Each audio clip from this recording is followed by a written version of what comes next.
बच्चे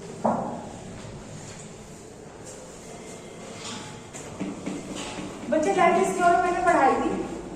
अब देखो मैंने 2-3 बार पढ़ा चुकी हूँ। परसों भी मैंने दोबारा सबको समझाया था सैटरडे फ्राइडे को। अब मैं आज लैटिस थ्योरम दोबारा नहीं बता सकती, मैं सिर्फ न्यूमेरिकल करवाऊंगी।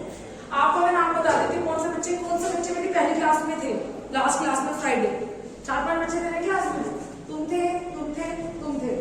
लास्ट फ्राइडे वाली क्लास में और भी बच्चे थे जो नए बच्चे, तुम भी थे, वो दूसरा बच्चा था आकाश वगैरह। और जो आकाश है ये सब बच्चे डेली आ गए।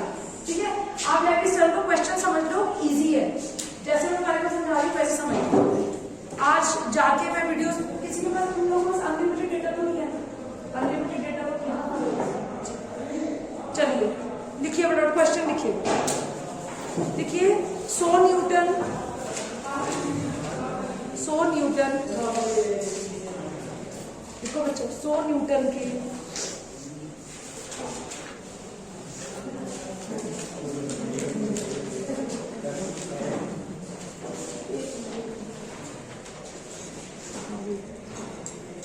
देखो तुम्हारी तरह ना मैं हमेशा कराती हूँ, इतने टफ न्यूमेरिकल नहीं आते लेकिन मैं कराती हूँ। मुझे अपना पता है तुम्हारी क्लास नहीं है, थोड़ी देर देखिए आज मैं 4 से 5 न्यूमेरिकल करवा के इसको बाइंड अप करूँ। ठीक है, आप न्यूमेरिकल करते चले जाइएगा। जब अभी 1-1.5 हफ्ते तक सिलेबस पूरा हो जाएगा, लास्ट का 1 हफ्ता में न्यूमेरिकल स्कूल देती हूँ। ठीक है, तो तब आप एक काम करना, अपना न्यूमेरिकल प्रैक्टिस करते चले जाए। ठीक है, देखिए 100 न्यूटन वेट की एक बॉल, 100 न्यूटन बॉल की 100 न्यूटन की करवा नहीं, ये तो हो गया। ये दूसरा क्वेश्चन, 100 न्यूटन वेट की एक बॉल 25 सेंटीमीटर लंबी रस्सी द्वारा छत से लटकी हुई है।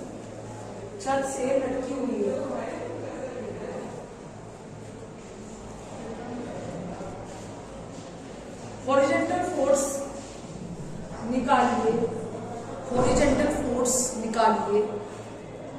जो हॉरिजॉन्टल फोर्स निकालना, हॉरिजॉन्टल समझाऊंगी।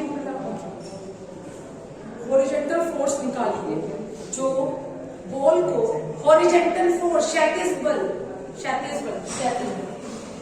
हॉरिजॉन्टल फोर्स निकालिए जो बॉल को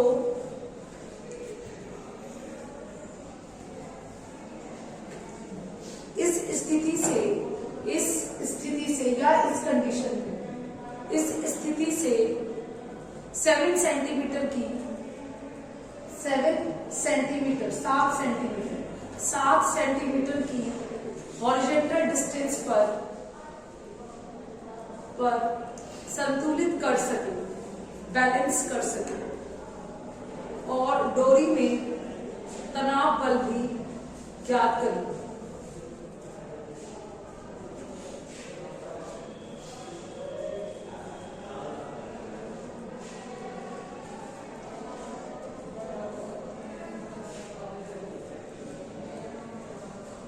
अब यहाँ देखिए क्वेश्चन समझिएगा। पहले आप 1 मिनट क्वेश्चन पढ़ लीजिए जल्दी से, 2-3 सेकंड में पहले क्वेश्चन समझ लीजिए क्या कह रहा होगा, अपने दिमाग में इसको सेट कीजिए फटाफट।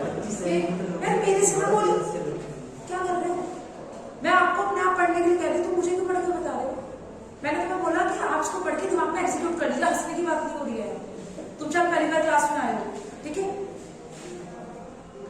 और टीचर्स की तरह तो हंसी मजाक चलती रहेगी। मैं अपने आप से मेहनत कर रही हूँ, तुम्हारे से मेहनत नहीं करा रही। टेकन फॉर ग्रांटेड मुझे मत लेना, आगे 3 साल पढ़ना है तुम्हें मेरे से। हो गया बच्चों क्वेश्चन, एक बार खुद से पढ़ लो तब आपको समझ आएगा कि बेसिकली मैं क्या कह रही हूँ। ठीक है, देखिएगा बच्चे, देखो उसने बोला 100 न्यूटन। ठीक है, तो ये बॉल का जो वेट है वो 100 न्यूटन है। तो आपको पता है बल हमेशा सेंटर में आता है। ठीक है, तो ये आपका जो वेट है ये 100 न्यूटन, आप इसको ऐसे लिखेंगे। तो एक फोर्स तो ये होगा, फोर्स क्या होता है F = ma। ठीक है, और फोर्स का क्या होता है, यूनिट क्या होती है, न्यूटन। तो एक फोर्स तो आपकी क्या आ गई, लेविस थ्योरम में कहती है ना P/Q/R, मतलब कोई भी फोर्स 1, फोर्स 2, फोर्स 3 आप आए थे क्लास में ना। ठीक है, उसके बाद मैंने कहा था इस फोर्स का उसका जो साइन के बराबर होगा, साइन और साइन, इस फोर्स से अपोजिट फोर्स ये वाले, इन दोनों के बीच का एंगल आप यहाँ रखोगे। इस तरह ये फोर्स है, ये फोर्स है, इसके अपोजिट में क्या होगा, P और R, इनके बीच का एंगल। तो इस तरीके से ऐसे होगा, सी P हो गया, ये Q हो गया, R हो गया, या ऐसा हो सकता है ये दोनों ऊपर हो ये नीचे हो। तो पहली फोर्स P, दूसरी फोर्स Q, तीसरी फोर्स R। तो ये कहता है कि PQR का रेशो साइन एंगल के समानुपाती होगा। वो साइन एंगल कौन सा होगा, P के अपोजिट में जो दो फोर्स है, P एक फोर्स है, इसके अपोजिट में कौन से फोर्स है, Q और R, और इन दोनों के बीच का एंगल, वो आप ध्यान रखोगे। ठीक है, सपोज 45 करता हूं तो साइन 45। फिर उसने कहा दूसरी फोर्स Q है, उसके अपोजिट में फोर्स कौन सी है, P और R, वो यहाँ। फिर R के अपोजिट में कौन है, P और Q, इन दो फोर्स के बीच का है। इनकी वैल्यूज रखोगे, आंसर निकल जाएगा PQR का। ये वैल्यूज छोड़ो। अब हमें डायरेक्टली क्वेश्चन तो आएंगे नहीं, तो उस क्वेश्चन को कैसे सॉल्व करेंगे, क्योंकि आपको ये इसलिए पढ़ाया जा रहा है एकदम, क्योंकि आपको थ्रू आउट अपनी इलेक्ट्रॉनिक्स इंजीनियरिंग, बीटेक, पॉलिटेक्निक, सब में बेसिकली इलेक्ट्रॉनिक्स वालों को, ये आपको अभी आपने काम किया ना, सिर्फ 3-4 चैप्टर है, जिनमें से 2-3 मैं करा चुकी हूँ, समांतर चतुर्भुज नियम, लेविस थ्योरम के बाद ये चैप्टर खत्म हो जाएगा। सिर्फ एक जनरल इक्विलिब्रियम कंडीशन बचता है जिसमें बल आघूर्ण है। वो बल आघूर्ण सिंपल नहीं है, बल आघूर्ण के न्यूमेरिकल लगाना इंपॉर्टेंट है। बल आघूर्ण तो हमें पता है, F ठीक है, वो हमें पता है। हमें बेसिकली क्या करना है, हमें क्वेश्चन को लगाना सीखना है कि क्वेश्चन कैसे लगेगा, वो क्वेश्चन की प्रैक्टिस मुझे करानी है। उसके बाद में सिर्फ आपका टेंशन फोर्स, जो स्ट्रेस स्ट्रेन है, जो आप पहले से पढ़ चुके हो फिजिक्स में है ना आपका, वो उसमें भी मैं न्यूमेरिकल कराऊंगी। फिर आपका ये ओवर हो जाएगा।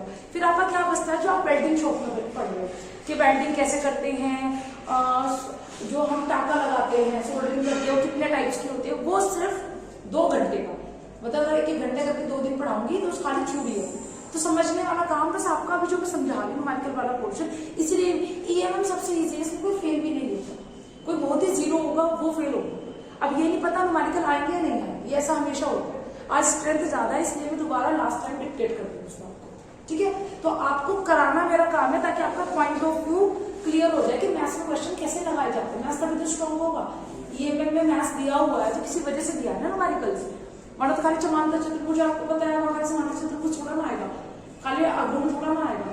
50 नंबर में बहुत कुछ आएगा ना, और 2-3 नंबर क्वेश्चन होता है जो लॉन्ग में आता है, ठीक है। तो हम यहाँ देखिएगा, ये एनालिसिस वगैरह जो हमें हर क्वेश्चन पे लगाना है। अभी मैं आज जाके, जो मेरे फोन में अभी तो जगह नहीं है, कुछ एक वीडियो मैंने स्क्रीन में बना रखी है, ठीक है, वो आज जाके अपलोड कर दूंगी। कल से सारी वीडियो लेके फोन खाली कर दूंगी, और तब मैं आपको, आप आराम से बैठ के वीडियो देखना, जो मैंने 4-5 दिन पढ़ाने लगा था, क्योंकि ज्यादातर मेरी क्लासेस में आ है। अब यहाँ सुनिएगा बच्चे, मैंने आपको बताया कि 100 न्यूटन के भार की एक गेंद, ठीक है, जिसका वेट क्या है 100 न्यूटन, ठीक है, 25 सेंटीमीटर एक लंबे रस्सी द्वारा छत से लटक रही है, ठीक है। तो ठीक है, मतलब ये यहाँ होगी। अगर मैं कोई चीज से बंद करेगा,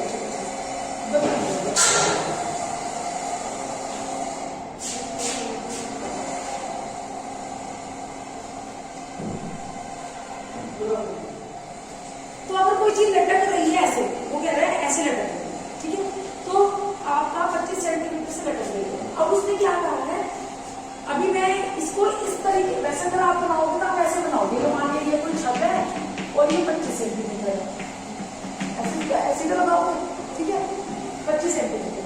अब उसके बाद में क्या है, आपको क्षैतिज बल निकालना है। वो क्षैतिज बल क्यों निकालना है, मतलब क्षैतिज बल का मतलब तो ये हो गया, देखो 2 बल, कोई भी बल होता है ना, उसमें 2 कंपोनेंट होते हैं, जैसे फोर्स है, एक बल तो ये होता है हॉरिजॉन्टल, और एक बल होता है ये वर्टिकल। समझ आ गया, एक बल होता है हॉरिजॉन्टल और एक बल होता है वर्टिकल, ठीक है। हमेशा हर फोर्स के 2 कंपोनेंट्स होते हैं, ठीक है। अब एक मैंने उसके अंदर मैंने वीडियो बनाई थी, तो बच्चों को समझाया था कि रिजोल्यूशन और कंपोनेंट में क्या फर्क है, रिजोल्यूशन और कंपोनेंट्स, ठीक है। अब जैसे हम जो बात कर रहे हैं ना, वो कंपोनेंट्स की बात कर रहे हैं, ठीक है, यानी वो दूसरे से 90 डिग्री पर होंगे, ठीक है। तो ये कोई फोर्स है, उसके 2 पार्ट हो गए, FH और F। अगर आपसे कहा जाए कि आपको FH दिया है और F दिया है, F निकालो, तो हम निकाल लेंगे, अंडर रूट ऑफ H का स्क्वायर प्लस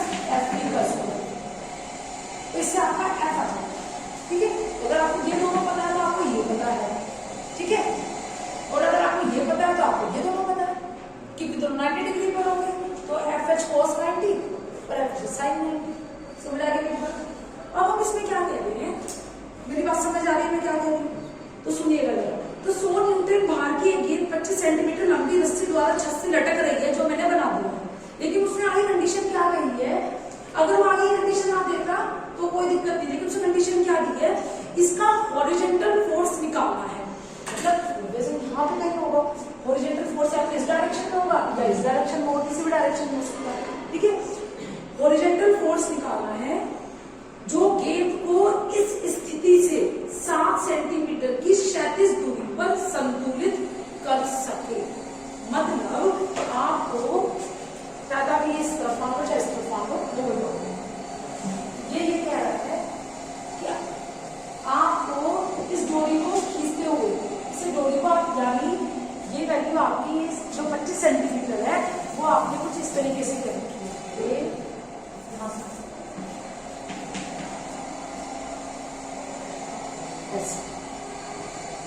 ठीक है। ये ऐसे है, ये 25 सेंटीमीटर की डोरी है, ठीक है। ये बॉल आपने इस तरीके से खींच रखी है, तो ये कह रहा है कि आपको इस डिस्टेंस से 7 सेंटीमीटर, मतलब ये इसका परपेंडिकुलर डाल से, तो अगर ये यहाँ पे खींच के उनको सीधा ले आओ तो ये कह रहा है कि ये अगर इससे आपको इस डिस्टेंस पर रखना है और 7 इस क्षैतिज स्थिति से 7 सेंटीमीटर दूर, तो इसका मतलब ये हो गया ना, ये 7 सेंटीमीटर ये बोल रहा है, ये वाला थोड़ा ना बोल रहा है, ये तो फिक्स हो गया। आपने कोई पेंडुलम लटकाया हुआ है, ठीक है, और आपने कहा कि पेंडुलम करके मैं इसको यहाँ फिक्स करना चाह रहा हूँ, तो आप क्या करोगे, डिस्टेंस कितने डिस्टेंस में बैलेंस पर जा रही है, फिर वहां से कोई चीज कनेक्ट पीछे की तरफ कर दोगे।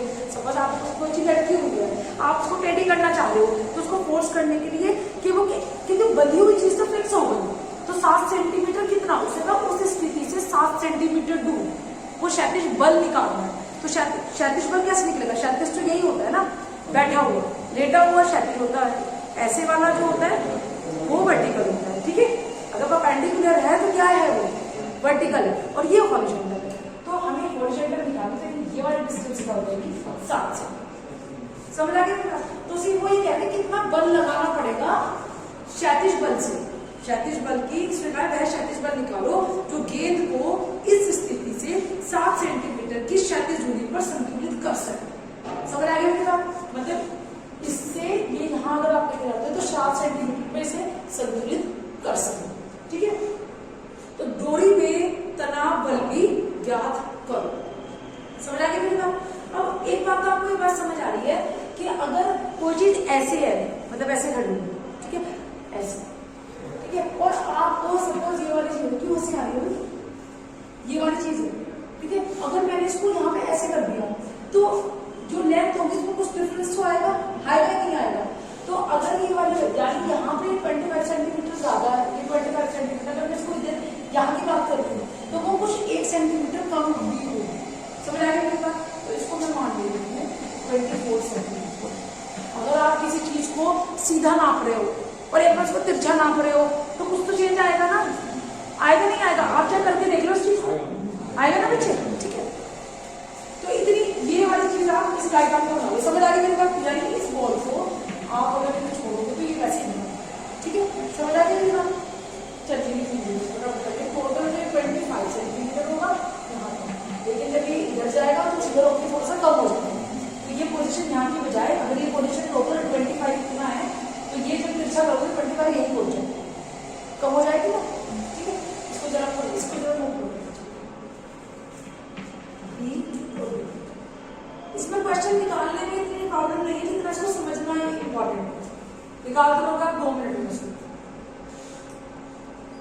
24 ये टेंशन डोरी के अंदर होगी, ठीक है, तो ये टेंशन निकालना है आपको, ठीक है, समझ आ गया। एक ये फोर्स निकालना है और एक आपको दिया हुआ है, एक फोर्स दिया हुआ है 100 न्यूटन का, एक तनाव बल टी निकालना है और एक कौन सा निकालना है, क्षैतिज फोर्स निकालना है, ठीक है। इसको जरा नोट करो, इस डायग्राम को नोट करो।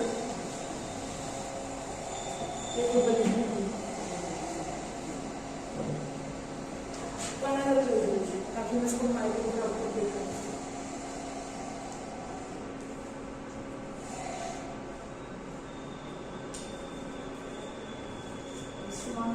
इस वाले को जीता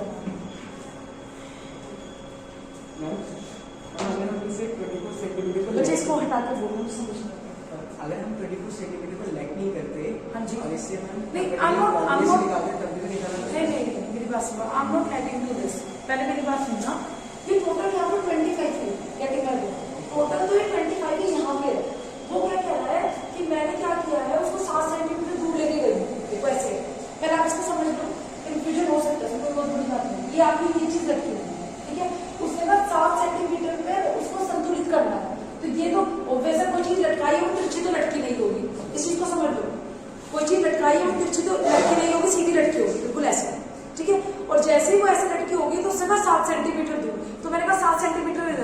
बॉल को इधर ले जाना पड़ेगा, पहले समझ लो उसको, ठीक है। मैंने इधर से इधर समझाया, लेकिन वो सही तरीका क्या था कि मैं यहाँ से यहाँ समझा, इसलिए वो कंफ्यूजन क्रिएट हुआ। चीज लटकाई तो वैसे वो सीधी लटेगी, क्योंकि ग्रेविटी बिल्कुल सेंटर पे काम करती है, तिरछी बिरछी तो लटकेगी नहीं, ठीक है। लटकाई, उसे कहा 7 सेंटीमीटर दूर, तो मुझे पता है कि इस डिस्टेंस से 7 सेंटीमीटर यहाँ होना चाहिए, तो बॉल को भी आपको वहीं लेके गए, ठीक है। तो जब वो बॉल अगर इसकी पोजीशन यहाँ थी, अब बॉल की पोजीशन कहाँ होगी, हल्की सी ऊपर हो जाएगी, समझ आई मेरी बात। तो जब वो आप उसे हल्की सी बॉल को इधर गिराएंगे तो आपको, क्योंकि यहाँ की इसका क्षैतिज बल निकालना है, तो इसीलिए मैंने माना है कि ये इससे इतनी डिस्टेंस कम हो जाए, मैं ये माना, ये लेट किया है। अब आप बताओ समझ आया मेरी बात कैसे, अब समझ आया। एक्चुअली मैंने उसको क्वेश्चन को गलत लेके, मतलब गलत नहीं, जो चीज बाद में समझानी थी ना वो मैंने उसको उधर लेके समझाया, जो पहले समझानी थी वो बाद में लेके समझाई, इसलिए वो कंफ्यूजन क्रिएट हुआ। समझ आया मेरी बात, ठीक है। जरा जल्दी से ड्रॉ करो, हो गया बच्चों? बच्चे प्लीज थोड़ा जल्दी हाथ छोड़ो।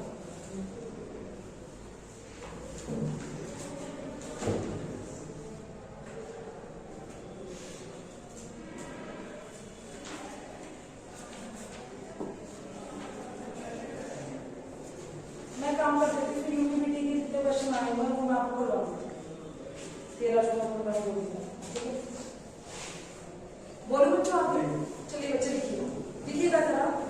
माना बॉल पर हॉरिजॉन्टल फोर्स, माना बॉल पर क्षैतिज बल या हॉरिजॉन्टल फोर्स, सारे हिंदी मीडियम वाले बैठे हैं जी, मैं इंग्लिश इसलिए बोलूं। माना बॉल पर लगने वाला horizontal force, late assume the horizontal force on a ball, माना बॉल पर क्षैतिज बल, ठीक है। कितने बच्चे इंग्लिश मीडियम गया मुझे बता दो, 2 है ना, तो जैसे मैं बोलूंगी आपको इंस्टेंटली समझ आएगा, ठीक है। देखिए, let the horizontal force on a ball, ठीक है।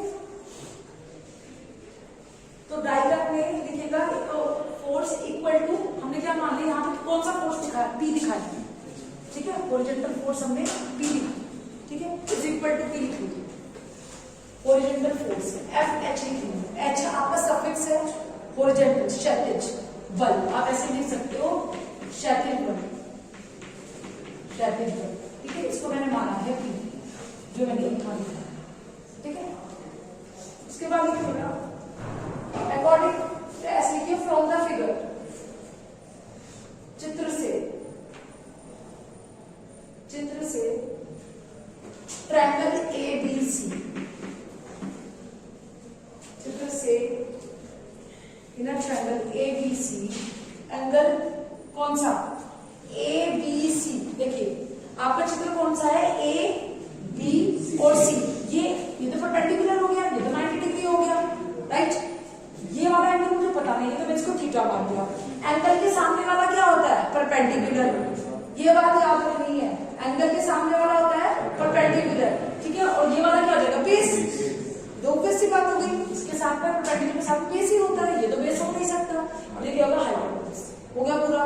तो एंगल बी हमें इसमें से पता है, ABC, बी को मैंने क्या माना है, थीटा, ठीक है। तो इन ट्रायंगल ABC, आप जितने ज्यादा समझोगे आपको उतना ज्यादा समझिए, ठीक है, लॉजिक समझिएगा। फिर आप दूसरा क्वेश्चन खुद निकालो, इससे इजी ही क्वेश्चन आएंगे वहां, मैं आपको गारंटी दे रही हूँ, ठीक है। समझ आ गई मेरी बात। एंगल इस ट्रायंगल में देखना, इस ट्रायंगल में कौन सा एंगल दिखाई दे रहा है, इसके तो मतलब ही नहीं है ना, सी तो 90 है, वो तो पता है, उसको क्या बताना। एंगल क्या है, जो हमारा ये वाला है, ठीक है। तो ये एंगल क्या हो जाएगा, एंगल थीटा, ठीक है। कौन सा, एंगल बी, तो यानी ABC, इस एंगल को लिखना होता है वो बीच में आ जाता है ना, एंगल ABC, इतनी बात सबको पता है, ठीक। आगे लिखिए, उसके बाद देखिए, अब आपको AC की वैल्यू निकालनी है, AC की वैल्यू निकल जाएगी इस AC पाइथागोरस थ्योरम से, निकाल दीजिए। AC इज इक्वल्स टू, निकाल दीजिए, कैसे निकालोगे, AB का स्क्वायर, ठीक है, AB का स्क्वायर माइनस BC का स्क्वायर, निकल गया, चलिए ठीक, कितना निकला, 24 सेंटीमीटर, ठीक है। आ रही मेरी बात समझ, ये जो हमने एज्यूम किया था इसकी वैल्यू आ गई, ये 24 सेंटीमीटर कौन सी वैल्यू आई, जो हमने एज्यूम की थी, हमें नहीं पता ना वो कितनी थी, या मैंने कहा था मैं आपको एक एवरेज मान रहे, मेरे पास तो फिगर ड्रॉ थी तो मैंने वहां से बता दिया ये 24 सेंटीमीटर। अभी आपको ऐसा नहीं लग रहा है क्यों निकाला है, ये इसलिए निकाला है क्योंकि आपकी बॉल पहले हम उसे 7 सेंटीमीटर पे बैलेंस करना है, हमें उसे तिरछा बैलेंस करना है 7 सेंटीमीटर दूर। तो उसको बैलेंस करने के इधर आ जाओगे तो आसान इधर कर दो, इधर ही आओ। तो बैलेंस करने के लिए आपको ये तो बताना पड़ेगा कि जब आप बैलेंस करोगे तो कितनी डिस्टेंस यहाँ से इसके बीच में कितनी डिस्टेंस होगी। तो हमें ये वाली वैल्यू निकालनी है जो मैंने पहले से 24 सेंटीमीटर लिख दी थी। ठीक है, आगे मेरी बात समझ। तो AC की वैल्यू आ गई 24 सेंटीमीटर। अब आपको समझ आ गया होगा कि वो 24 सेंटीमीटर क्यों लिखा हुआ। डर हो गई बात। चलिए नेक्स्ट लिखिए, आगे लिखिए, फटाफट लिखिएगा।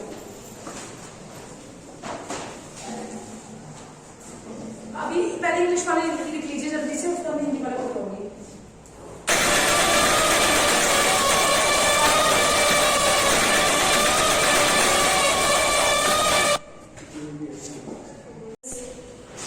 Are working on a point B and forces are balanced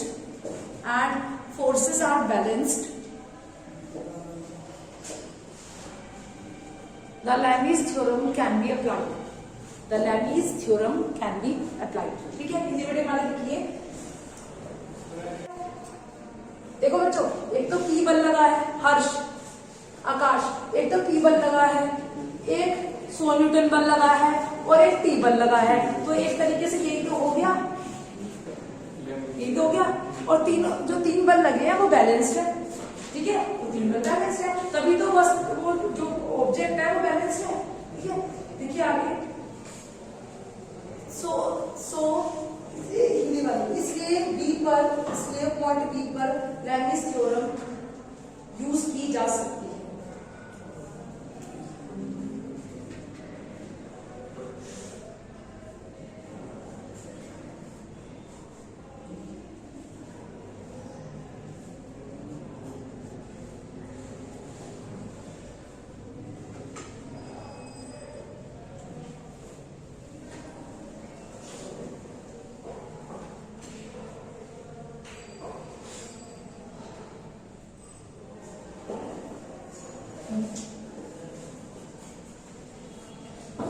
अब देखिएगा, उसके बाद अब आपको कुछ नहीं करना। क्या करना है, तीनों फोर्सेस लिख दो जो मैंने आपको समझाया। क्वेश्चन निकालोगे तो बहुत इजी लगेगा। 3 चीजें बताई थी, 3 फोर्स बोले कौन कौन से। तो P जो मैंने बोला आपसे वो बताइए। P, दूसरा 100, कोई पहले लिख दो कोई बाद में लिख लो, ऑर्डर में कोई फर्क नहीं। ठीक है, और क्या है बच्चे, T। ठीक है, अब जो मैंने हमें दिखाई दे रहा है हम शुरू कर देते हैं। देखिएगा, ये थीटा है, ये हमें समझ आ रहा है। ठीक है, तो आपको साथ साथ समझ आ रहा है। यहाँ देखिएगा, P के नीचे ये P है, यहाँ देखिएगा ये P है ना, इसको ऐसा बना देती हूँ, ए ऐसे, तो आपको थोड़ा सा इजी पड़ जाएगा। ठीक है बच्चे, हर बार आप ऐसे बना के देखो, ये होगा T। ठीक है, अब ये वाला एंगल हमारा क्या है, थीटा है। बस इतनी तो बात है ना। मुझे पता है ये तो बिल्कुल नीचे है ना सीधा, तो ये तो 90 होगा ही होगा भाई। ये बॉल ऐसे लटकी हुई है और ये हॉरिजॉन्टल है, तो ये तो 90 होगा ही होगा। अगर मैं छत से कोई चीज लटका रही नीचे, तो छत और उस डोरे के बीच में ऐसे लटका रही ना, तो ये तो 90 होगा ही होगा। आगे बच्चों बात समझ। देखो, अब हमें पता है कि तीनों बल लिखने के बाद साइन और कुछ नहीं करना, सबसे इजी तरीका। अब एंगल डालना है, बस एंगल डालते हैं। ठीक है, तो एंगल क्या डालना है आपको, देखो ये भी 90 है तो ये भी 90 होगा। ठीक है, P के अपोजिट में 2 बॉल कौन से है, तो T और एक 100, तो यू है ना, तो बल आएगा ये वाला एंगल आएगा। तो क्या 90 प्लस राइट, 90 प्लस। ठीक है बच्चे, नेक्स्ट देखिएगा, 100 किस तरफ है, नीचे की तरफ है, तो इसके अपोजिट में कौन सा है, P। पहले यहाँ देख लो, सब कनेक्टेड देख लो, P और T। तो P और T के बीच में ये एंगल है, ये तो एंगल हमें पता नहीं है, पर हमें ये पता है कि एक लाइन पे बने हुए एंगल कितने होते हैं, 180 डिग्री। ये ठीक है, तो 180 में से अगर थीटा हट जाए, अगर ये ना हो तो पूरा 180 हो जाता है ये। अब ये थीटा है तो 180 माइनस राइट, फिर T, ये T है, इसके अपोजिट में क्या है, ये वाला और ये वाला, तो कितना है, T का कितना हो जाएगा, 90। मेरी बात? साइन 90, हाँ जी, साइन 90 की वैल्यू क्या रहेगी? 1। तो ये तो हो गई T अपॉन 1। समझ आ गया मेरी बात? 100 sine 180 minus theta P upon sine 90 plus theta. एक बार इसको लेकर सॉल्व कर दो, ठीक है, और एक बार इसको लेकर सॉल्व कर दो। आप काम समझ गए, इसको सॉल्व कर दो, इसको क्या नोट कर दो।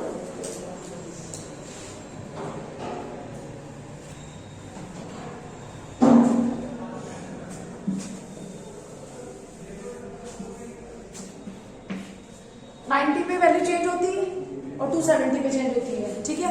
तो साइन किस में चेंज होगा? कॉस में, लेकिन कौन सा पॉइंट 90 प्लस थीटा है, ठीक है। तो फर्स्ट क्वाड्रेंट आ गया ना, तो क्या आ जाएगा? Cos theta. ASTC होता है ना, समझ आ गई मेरी बात? ये वाली वैल्यू आ गई।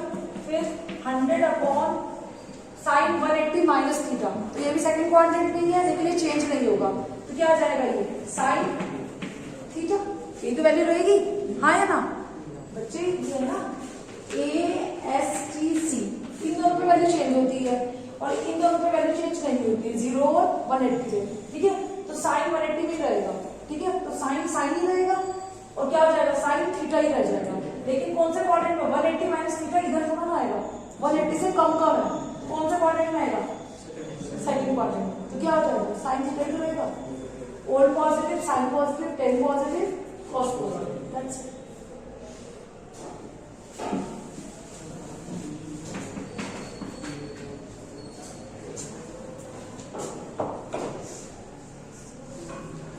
इसको नोट करो, मैं इसको आगे करवा दूं। पी की वैल्यू निकाल के दिखा दो मुझे, क्या आ जाएगी?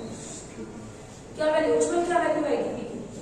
देखो, अगर मुझे पी की वैल्यू निकालनी है, या तो मुझे इन दोनों को साथ लेना पड़ेगा या मुझे इन दोनों को साथ लेना पड़ेगा। पहले मैं इन दोनों को साथ लेकर सॉल्व करूंगी, तो क्या आ जाएगा? P इज इक्वल टू, ये कॉस की वैल्यू समझ आएगा, और कॉस अपॉन साइन क्या हो जाएगा? Cot. P is equal to 100 cot theta. अरे मेरे पास समझ करो नोट फटाफट, चलो मैं करवा रही हूँ, करो चलो, हो गया। एक में आगे जाती P 100 कॉट थीटा, ठीक है। उसके बाद 100 कॉट, तो यहाँ से कॉट थीटा की वैल्यू निकल जाएगी, क्या दिक्कत है? कॉट थीटा क्या आपकी जो कॉट थीटा की वैल्यू, कॉट क्या होता है? tan का उल्टा होता है ना। tan क्या होता है? नहीं, वैसे क्या होता है? परपेंडिकुलर अपॉन बेस ही तो होता है। tan क्या होता है आपका? परपेंडिकुलर अपॉन बेस, यानी लंब बटे आधार, ऐसे होता है ना। और कॉट क्या हो जाएगा? उल्टा हो जाएगा, आधार बटे लंब। तो हमें लंब की वैल्यू पता है 24 है और हमें इसकी वैल्यू पता है 25 है, तो क्या दिक्कत आ गया? ठीक है। और इसकी वैल्यू 7 सेंटीमीटर पता है, तो क्या रहेगी कॉट की वैल्यू? बेस कितना है? 7 सेंटीमीटर और परपेंडिकुलर कितना है? 24 आ जाएगा ना कॉट थीटा से। आगे मेरी बात नहीं समझ आ रही है, तो क्या आ जाएगा? 24। तो यहाँ पे आप क्या रखोगे? जो वैल्यू आ रही है आपकी, ये वाली P is equals to 100 cot theta की जो वैल्यू आ रही है 107 डिवाइड बाय 24। आंसर आ गया। आगे मेरे पास कर लो ऐसे टी की वैल्यू निकाल दोगे, तो शायद इस बार आपका आ गया ना, जो भी वैल्यू 29 के आसपास आई, ठीक है। इसी तरह आप टी की वैल्यू निकाल लोगे। एक बार और देख लो, मैं 1 मिनट दे दूंगी आपको, यहाँ देखो। उसके बाद ये वाला देखिएगा, उसके बाद इन दोनों को ले लीजिए, चाहे इन दोनों को ले लीजिए, वो आपकी मर्जी होगा, ठीक है। तो मैंने क्या लिया है? T is equals to T upon 1 है, 100 अपॉन साइन थीटा ही रहेगा, साइन थीटा ही तो रहेगा। साइन थीटा की वैल्यू क्या आ जाएगी? साइन क्या होता है? परपेंडिकुलर अपॉन हाइपोटेनस, यानी लंब बटे कर्ण। तो यहाँ पे देखो 100, लंब कितना है? 24 और कर्ण कितना है? 25। ऊपर वाला किसमें नहीं है? फ्रैक्शन में नहीं है, तो ये सीधा ऊपर चला जाएगा, ठीक है। और जो भी आपका आंसर है उसको सॉल्व कर दो। समझ आ रही मेरी बात? क्लियर है नहीं है? अगर ऊपर वाला फ्रैक्शन में होता है तो हम डिवाइड बाय कर करके ऊपर लेके जाते हैं, लेकिन ऊपर वाला फ्रैक्शन में है ही नहीं। ये साइन थीटा को आपने फ्रैक्शन में लिखा है ना, तो वो डायरेक्टली ऊपर चला जाता है, ठीक है। 100 मल्टीप्लाई बाय 25 डिवाइड बाय 24, ठीक है।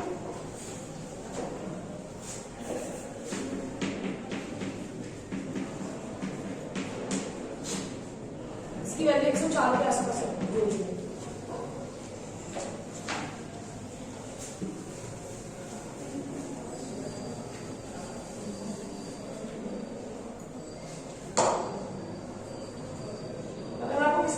आप सुबह पढ़ लीजिए आधा पौना घंटा, इससे ज्यादा मैं पढ़ा नहीं पाऊंगी, ठीक है। तो क्योंकि आपका सिलेबस ज्यादा नहीं है, मुझे सिर्फ न्यूमेरिकल की वजह से टाइम ना तो लोगों ने कर रहा है कि मैं उनका सिलेबस खत्म कर दूंगा, वो ऐसे सिलेबस नहीं खत्म होगा। तो मैं तुम्हें कहती हूँ सुबह पढ़ लिया, तो पता लगा कि मैं आप कोई टीचर नहीं है, आप फ्री हो 1 बजे क्लास में, तो मुझे आपको बता दूँ तब बता दूँ। एक दिन 2 बार पढ़ना है, मैथ्स को पढ़ना है, मैथ्स की दवाई जितने ज्यादा पढ़ोगे उतना ज्यादा दिमाग में। एक क्वेश्चन हो गया बच्चों, हो गया बच्चों। चलिए क्वेश्चन लिखिए। 500 न्यूटन का एक ऑब्जेक्ट, 500 न्यूटन का एक ऑब्जेक्ट हॉरिजॉन्टल से 30 डिग्री पर, हॉरिजॉन्टल से, मैं कंबाइंड पढ़, ये इंग्लिश में और हिंदी में कंबाइंड बोल दूंगी टर्म्स। 500 न्यूटन का एक ऑब्जेक्ट हॉरिजॉन्टल से 30 डिग्री पर एक प्लेन पर, यानी समतल पर, एक प्लेन पर, मतलब एक झुके हुए, लीन सब झुके हुए समतल पर 30 डिग्री के एंगल पर रखा है, 30 डिग्री के एंगल पर रखा है।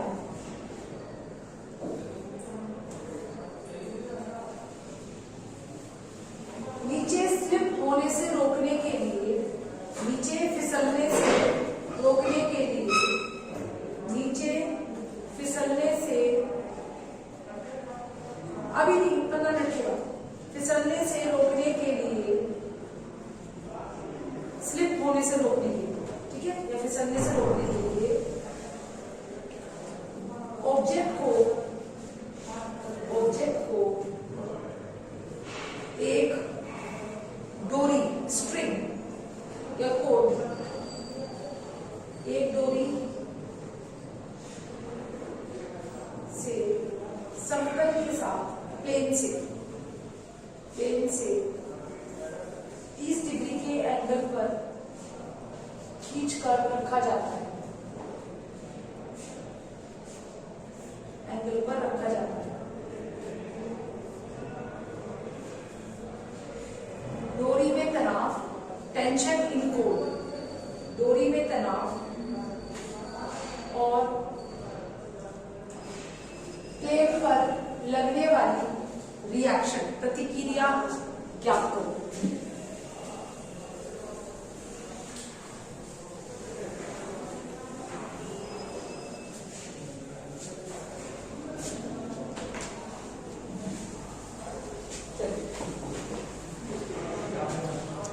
उसने कहा है कि 500 न्यूटन का एक बॉडी, 500 न्यूटन का एक आपका क्या है, पिंड है, ठीक है, ये देखिए। तो हर बार आपको समझ आ रहा है 500 न्यूटन कैसे जाएगा। 500 न्यूटन का एक पिंड है, ठीक है, उसने कहा है वो क्षैतिज से 30 डिग्री पर झुके टिकने समतल पर रखा है। मतलब ये जो बॉल है, ये बॉल ऐसे रखी हुई है, कोई बॉल ऐसे रखी है।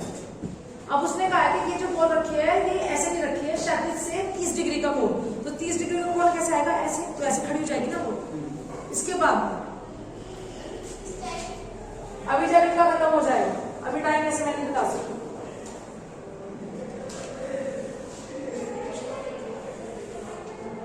तो ये सपोज ये समतल था, ये हमें ऐसे दिखाते हैं ऐसे, ठीक है, ये समतल था। अब ये निकाय समतल पे नहीं रखा है, ये ऐसे कोई फट्टा इसके बीच में लगा दिया, तो ये ऐसे हो, समझ आ रही है बात। तो ये चीज उड़ गई और ये इसके, मतलब मैं इसको ऐसे होंगी, ऐसे रखा हुआ है, अब मैंने इसको ऐसे रख दिया, तो इसके उसके बीच का एंगल कुछ आएगा, एंगल से दिया है। समझ आ गई मेरी बात, क्लियर है सबको, ठीक है। उसके बाद सुनिएगा, अब इसने कहा है कि अब हमें पता है कि ये फिसलेगा भी, क्योंकि कितना भी फ्रिक्शन, मतलब कितना भी खुरदरा हो, गिरेगा ही गिरेगा, ठीक है। तो इसने कहा है कि, और वैसे भी हमने कहा है कि वो फ्रिक्शनलेस है, ठीक है। तो अब क्या होगा कि उसको नीचे रोकने के लिए, इसको फिसलने से रोकने के लिए हमें क्या करना पड़ेगा, या तो कुछ फंसाना पड़ेगा, लेकिन वो क्या कह रहा है, या फिर हम किसी से बांधेंगे इसे, मैं उधर बांध दूं तो ये नहीं फिकेगा, यही रुक रहेगा। तो इसको इस पोजीशन पे रखने के लिए कि ताकि फिसले ना, तो इसे क्या कहा है, नीचे से फिसलने से रोकने के लिए पिंड को एक डोरी द्वारा समतल से 30 डिग्री के कोण पर खींच के रखा जाता है। अब क्या किया है, तो डोरी है, जैसे ये डोरी समझ लो आप, देखो ये डोरी समझ लो, इस डोरी को आपने ऐसे नहीं बांधा है, उसने कहा है 30 डिग्री के कोण पर, मतलब यानी इसके जो जिस पे ये रखा हुआ है उसके बीच में भी क्या किया है, 30 डिग्री के कोण पर खींच के बाद, समझ आ रही है इसको बात। तो फिर से देखो, उसमें लिखा हुआ है नीचे फिसलने से रोकने के लिए पिंड को डोरी के द्वारा 30 डिग्री से कोण पर खींच के रखा जाता है। तो यानी आप इसको ऐसे मानिएगा,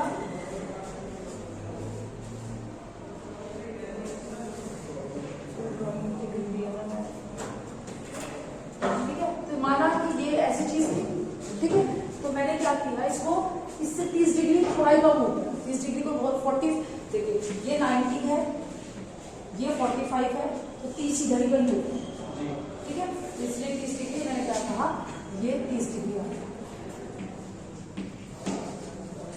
समझ आ गई मेरी बात।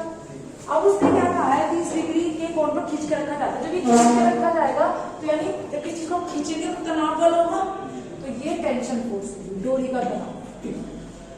समझ आ रही मेरी बात। उसके बाद उसने कहा है डोरी में तनाव ज्ञात करना है और समतल की प्रतिक्रिया। आपको पता हर एक चीज का एक एक्शन रिएक्शन फोर्स होता है, ठीक है। 100 न्यूटन नीचे है तो प्रतिक्रिया क्या होगी, ऊपर की तरफ, तो ये आग होगी, ये तो यूं हो गया, और इसके जस्ट अपोजिट में क्या होगा, आग। समझ आ रही मेरी बात, क्लियर है या नहीं है भाई। जिधर को भार है उसके अपोजिट ऊपर की तरफ रिएक्शन हो जाएगी और इधर आपका टेंशन है, तो तीन फोर्स होगी आपकी, टी आर और क्या 500 न्यूटन है। इससे बड़ा डायग्राम बनाओ दिमाग में।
डायग्राम समझ आ रहा है, ठीक है। थोड़ा बहुत फिजिक्स में पढ़ा होगा, नहीं पढ़ा, फ्रिक्शन चैप्टर हुआ है नहीं आपके, ये बताओ मुझे, आपके पास फ्रिक्शन चैप्टर है या नहीं है?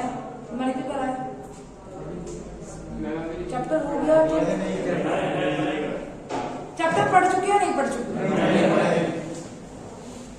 चलो यहाँ देखो, अब मैंने आपको 3 चीज बताई थी, एक बल टी है, एक आर है और एक 5 है, ऐसे भी है, ठीक है। अब इसमें आगे चलेंगे, छोड़ दो, मुझे नहीं पूछना, मुझे नहीं पूछना। यहाँ देखो, अब यहाँ पे देखेगा पहला बल कौन सा डालो, टी उठा लो, डायरेक्ट टी पर उठाया, अपोजिट में कौन से 2 फोर्स है, एक तो आर और एक 500, एक आर और एक 500, कौन सा एंगल आएगा, ये वाला, ठीक है। तो मैंने यहाँ लिख दिया। अब ऐसे इसे भी लिख लो, T/9 साइन और साइन, अब ऐसे भी लिख लो, लिखो, उसके बाद में समझाती हूँ। मैं एंगल बोलते चले जाऊंगी, आपसे एंगल का मुझे रिप्लाई करते चले जाना, इतना लिखते चले जाओ, बोलते चले जाना और लिखते चले जाओ। आप ही बताओ फिर आप उसको लिखो। ये जब तक आपका दिमाग में चलेगा मुझे क्वेश्चन बनाने का कोई फायदा नहीं।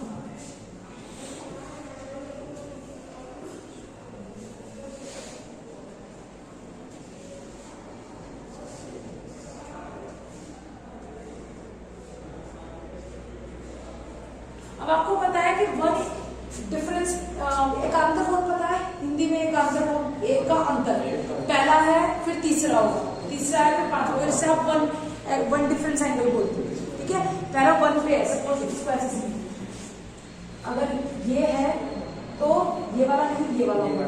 ठीक है, और अगर ये वाला है तो ये वाला नहीं होगा, ये वाला। ठीक है, समझ आ रहा है इंग्लिश वालों को? हिंदी वालों को समझ आ रहा है? वन होगा तो थर्ड होगा, सेकंड नहीं होगा, मतलब कंसेक्यूटिव नहीं होगा, एक छोड़ के होगा। तो अगर ये 30 है तो फर्स्ट पे ये है, सेकंड पे ये है, तो थर्ड पे ये आ जाएगा। तो यानी ये 30 है तो ये भी क्या आ जाएगा, 30 आ जाएगा। यस और नो? ठीक है, अब हम चलते हैं, अब यहाँ से अब मुझे टी के नीचे एंगल लिखना है। ठीक है, टी के नीचे एंगल, टी और आर की वैल्यू मिल जाएगी ना, क्योंकि ये मेरा ऑलरेडी सॉल्व है। इसके साथ इसे रख लूंगी, इसकी वैल्यू मिल जाएगी, इसके साथ इसको रख लूंगा, चाहे इसको रख लूँ, दो सॉल्व हो जाएगी, मतलब मुझे एक वैल्यू और सॉल्व करनी है। तो साइन की वैल्यू डाल दो, तो देखिएगा जरा। तो जैसे यहाँ पे टी है, टी के अपोजिट में क्या है, एक तो आर है, आपने हाथ चलते हुए देखना है, ये टी है, आर और 500। ठीक है, और इस आर की लाइन को मैंने पीछे खींच लिया, तो टोटल कितना है 180। लेकिन 180 पूरा नहीं हो सकता, क्यों? क्योंकि मुझे आर और केवल 500 के बीच का एंगल, यहाँ देख लो भाई, मत नोट करो, मुझे आर और 500 के बीच का एंगल चाहिए, लेकिन ये तो एंगल मुझे पता ही नहीं है, ये एंगल तो मुझे पता ही नहीं है। लेकिन मुझे ये पता है कि एक लाइन पे बने एंगल 180 होता है, तो ये वाला अगर इसको पीछे खींचती हूँ तो पूरा 180 आ जाएगा। 180 में से अगर मैं इस 30 को माइनस कर दूं तो कितना, तो मेरे से काफी सारी वैल्यू निकल जाएगी। कितना रहेगा 150। आगे मेरे पास समझ डन है, समझ आ रहा है सबको? नोट करो, नोट करो, 180 माइनस 30। अब दूसरा एंगल आप मुझे बताएंगे इसके बाद। हो गया बच्चे? 180 माइनस 30 करके ही इसको आप करना, तो आपको समझ आएगा, फिर आपको 150 समझ नहीं आएगा। आप 180 माइनस 30 लिखो, वही समझ आएगा, शॉर्टकट में मत लिखो। उसके बाद नेक्स्ट है आपका आर। ठीक है, आर के अपोजिट में कौन सा है, टी, और कौन सा 500। अब देखते हैं, सुन लो मेरी बात सुनो, टी और 500, तो हमें ये पता है टी और 500 में एक, ये तो आपका टी था, नहीं आर चाहिए था, आर, ये आपका टी और ये आपका 500। ठीक है बच्चे, ऐसे ही है ना, टी और 500। अगर मैं इसको ऐसे मिलाऊं तो एक तो 90 आ जा रहा है, राइट, तो 90 आ रहा है, जो आता चला जाएगा मैं उसको लिखते चली जाऊंगी। ठीक है, उसके बाद में एक 30 ये आ रहा है, एक 30 आ रहा है ना, और एक 30 ये इधर आएगा। ठीक है, तो टोटल कितना हो गया 90 प्लस 30 प्लस 30। समझ आ रही मेरी बात? तो 90 प्लस 60 साइन 50 वो वाली वैल्यू इसकी बात ये आप समझ आएगी मेरी बात? यस और नो? ठीक है, उसके बाद 500 की वैल्यू बताइए मुझे। 500 की वैल्यू ये वाली है 500 की, तो 500 के अपोजिट में कौन कौन सा है, टी और आर। कौन सा है, ये वाला एंगल है। बताइए वैल्यू क्या होगा, बताओ मुझे, उज्ज्वल आकाश जरा बताओ मुझे कि 500 के नीचे क्या लिखूं? 30 कैसे आ जाएगा? 66 कितना आएगा, 90 माइनस 30 कितना आ गया 60। तभी कहती हूँ कि दो माने करो, दिमाग लगा करोगे तो क्लास में आओगे, तो दर्शन सिलेबस ज्यादा नहीं है, बार बार बताना, इसमें आपको दिमाग चलाना और कुछ भी नहीं है। आगे मेरे पास समझ, जो लोग डेली आए हैं, जो 5-6 बार से क्लास में आ रहे हैं, उनको समझ आ रहा है क्या करवा रहे हैं। चलिए हमें टाइम बताओ, बस आप लोग चले जाओ, ठीक है, इसको मिनिमाइज कर देखिए।